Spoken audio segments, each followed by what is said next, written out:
Hello everyone, I am Rajveer and as you all know I am art and design engineer in BTech।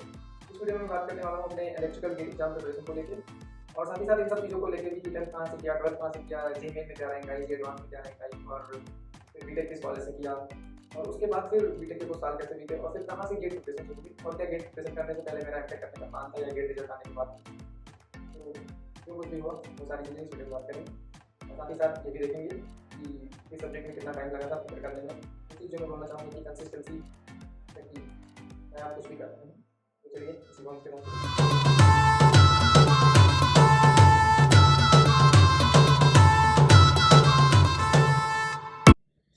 I would like to start with some background information about me. 10th और 12th मैंने UP board से किया, एक छोटे से private school से। तो 10th और 12th में डिसेंट मार्क्स मिल गए थे और थोड़ा फिजिक्स एंड मैथमेटिक्स में इंटरेस्ट था तो कोटा निकल लिए। उस टाइम पे ये ऑनलाइन कोचिंग अनअकैडमी वगैरह नहीं हुआ करती थी।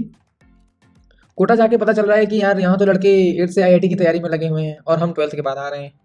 अपने स्कूल में टॉपर थे और यहाँ पासिंग मार्क्स भी नहीं आ रहे थे टेस्ट सीरीज में। तो जैसे तैसे वो कोटा के 8 महीने बीते। सिटी बढ़िया थी और काफ़ी कुछ सीखने को मिला जो कि शायद एक नॉर्मल कॉलेज से सीखना पॉसिबल नहीं था। खैर जे मेन एडवांस यूपीटीयू 3 एग्जाम दिए थे मैंने। मेंस में 35,000, यूपीटीयू में 3500 रैंक आई। तो उधर से एक स्टेट गवर्नमेंट कॉलेज चूज़ किया और फिर इलेक्ट्रिकल इंजीनियरिंग में बीटेक शुरू किया। एंड स्टार्टिंग के 3 साल बस वही सेमेस्टर एग्जाम्स, घूमने फिरने, क्रिकेट मैच खेलने में निकल गए। थर्ड ईयर में 2-3 महीने यूपीएससी प्रिपरेशन भी की, but as soon as history पढ़ना शुरू किया मुझे समझ में आ गया कि ये नॉन टेक्निकल सब्जेक्ट मेरे बस के नहीं है। तो उसके बाद थोड़े टाइम सेल्फ एनालिसिस एंड इस तरह 6 सेमेस्टर तो निकल गए थे और फिर 7 सेमेस्टर शुरू हुआ। तो यार इतना तो समझ आया कि टेक्निकल साइड ही रहना है, अब कैसे रहना है ये नहीं पता था। समहाउ उसी टाइम पे गेट एकेडमी के कुछ लेक्चर्स देखे नेटवर्क थ्योरी के और अच्छे लगे तो गेट प्रिपरेशन करने का मन बनाया और गेट एकेडमी का जीडी कोर्स लेके प्रिपरेशन शुरू की। वो शायद पहला साल था GATE Academy G drive course का, तो काफ़ी सस्ते में मिल गया था और कोर्स ठीक ठाक था। आई मीन कुछ सब्जेक्ट्स छोड़ के बाकी सब अच्छे लगे उस कोर्स के, specially network theory by Dhande sir and digital electronics by Sujay sir और हाँ signal system by Neeraj sir. तो जी ड्राइव कोर्स ऑर्डर करने और उसके डिलीवर होने के बीच का जो टाइम था उसमें मैंने ये सब सोच लिया था कि किस ऑर्डर में सब्जेक्ट्स पढ़ने हैं और थोड़ा बहुत यूट्यूब पे पुराने टॉपर्स के इंटरव्यूज देखे थे। तो इस तरह एक हाई लेवल प्लान बन गया था। सो इफेक्टिवली 4 अप्रैल 2019 को मैंने वो जी ड्राइव कोर्स शुरू किया। तो अभी देखते हैं कि उस टाइम पे कौन से सब्जेक्ट से गेट इलेक्ट्रिकल में और कौन सी टेस्ट सीरीज और किस टाइम पे कौन सी टेस्ट सीरीज मैंने लगाई, लाइक सब्जेक्ट वाइज टेस्ट और full length test. So let us see all those things.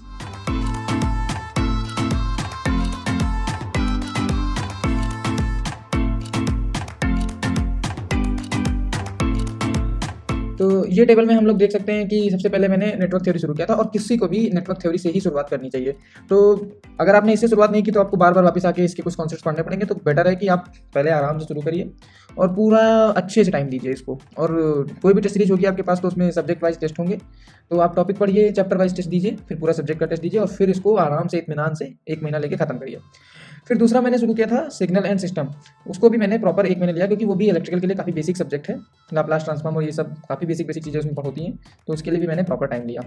और उसके बाद फिर काइंड ऑफ पैरेलल स्टडी शुरू की। तो analogue electronics, digital electronics similar, but starting एक टाइप की चीज़ से होती है और फिर इवेंचुअली डिजिटल में हम लोग डिजिटल साइड की चीज़ें पढ़ते हैं, एनालॉग में एनालॉग साइड की, बट एक काइंड ऑफ इलेक्ट्रॉनिक्स है।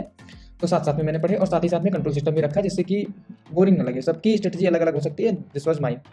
तो ये तीनों सब्जेक्ट कंप्लीट करने में 2 महीने का टाइम लग गया था और आई थिंक जून और जुलाई में दोनों मैंने कंप्लीट कर लिए थे। इतनी हार्ड डेडलाइन नहीं है, 1-2 दिन आगे पीछे हो सकता है।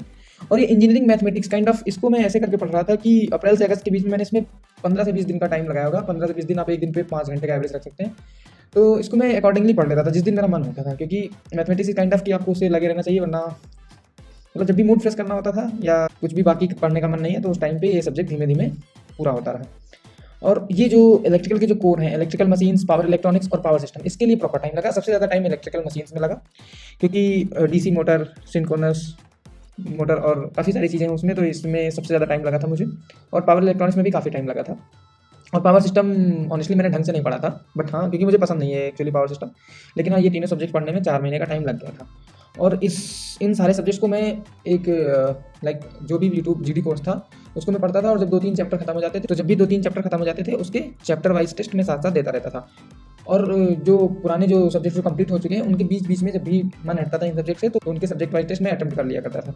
और ये जो लास्ट के 3 सब्जेक्ट हैं, electromagnetic fields, micro processor 8085, electrical and electronics measurements, ये सब्जेक्ट्स इतने ज़्यादा खास भी नहीं थे इलेक्ट्रिकल के लिए। तो माइक्रो प्रोसेसर 8085 तो डिजिटल के साथ ही हो गया था ऑलमोस्ट, और इलेक्ट्रोमैग्नेटिक फील्ड्स भी काइंड ऑफ 4-5 दिन में जितना हो पाया था उतना किया था, और ये मेजरमेंट्स वाला सब्जेक्ट भी कोई खास ध्यान नहीं दिया था। बट हाँ, अगर आसान से क्वेश्चन आ जाते तो हो जाते, क्योंकि टाइम भी कम था तो जल्दी जल्दी सब कंप्लीट भी करना था। तो ये इवेंचुअली नवंबर तक जो मेन सब्जेक्ट्स थे वो हो गए थे, और दिसंबर में फुल लेंथ मैंने देना शुरू कर दिया था, फुल लेंथ टेस्ट। और ये बचे टाइम में ये जो छूटे हुए सब्जेक्ट्स थे उनका जो बेसिक पार्ट था वो कंप्लीट कर लिया था। और फिर दिसंबर तक सारा कंप्लीट हो चुका था, सारी कहानी 25 दिसंबर तक। फिर थोड़े दिन घर घूम के आया, और जनवरी में सिर्फ फुल लेंथ टेस्ट और जो कोर सब्जेक्ट्स हैं, इस सब्जेक्ट वाइज टेस्ट जो कि बचे हुए थे वो मैंने दिए। और जो मैंने लास्ट टेस्ट दिया था वो शायद गेट एग्जाम के 5 दिन पहले दिया था। आई थिंक 7 या 8 फरवरी को गेट एग्जाम था, उसके 5 दिन पहले मैंने लास्ट वाला टेस्ट दिया था। और लास्ट के 4 दिनों में सिर्फ और सिर्फ रिविजन किया था। सारे शॉर्ट नोट्स मैंने बना के रखे हुए थे जो कि मुझे पता था कि मतलब उस टाइम पे देखने हैं। और गेट एग्जाम में कुछ खास मार्क्स नहीं आए थे, लेकिन हाँ इतने आ गए थे कि मेरा काम हो जाता VLSI में एमटेक करने का। तो यार this was my GATE result. 635 was the GATE score and 1696 was rank in electrical. और उस साल शायद 94,000 लोग स्टूडेंट्स ने पेपर दिया था गेट इलेक्ट्रिकल का। जैसे ही रिजल्ट अनाउंस हुए उसके जस्ट बाद कोविड ने इंडिया में एंटर किया, और उस टाइम पे हम लोग घर निकल गए। तो वहाँ पे घर पे ही ये VLSI के का पता चला, और फ़ोन्स में मुझे पहले से बहुत इंटरेस्ट था, तो उसमें ऐसा लगा कि शायद प्रोसेसर की फील्ड में काम करने को मिले, और ये सब काफ़ी प्रोग्रेसिव फील्ड है। तो वहाँ पे मैंने मन बनाया कि VLSI से एमटेक करना है। तो पहले तो NIT इलाहाबाद की पावर इलेक्ट्रॉनिक्स मिली थी मुझे, लेकिन इवेंचुअली राउरकेला की VLSI मिल गई, तो वहाँ से एमटेक किया। और उसके आगे की कहानी दूसरे वीडियो में मैंने ऑलरेडी शेयर की हुई है, एमटेक फर्स्ट ईयर में कैसे मैंने प्रिपरेशन की, तो उसके लिए आप मेरा वो पुराना वीडियो देख सकते हैं। तो आप कोई भी स्ट्रेटेजी फॉलो करना चाहते हैं आप कर सकते हैं, अपने हिसाब से प्लान बना सकते हैं। बस मेरा एक ही सजेशन है, जो भी आपका प्लान है, जो भी स्मार्ट वर्क है, उसमें आप कंसिस्टेंट रहिए, दैट्स ऑल। तो यार ये मेरी गेट एग्जाम प्रिपरेशन की जर्नी थी, और अगर कुछ छूट गया हो तो आप कमेंट सेक्शन में पूछ सकते हैं। So thanks everyone for watching the video. मिलते हैं नेक्स्ट वीडियो में।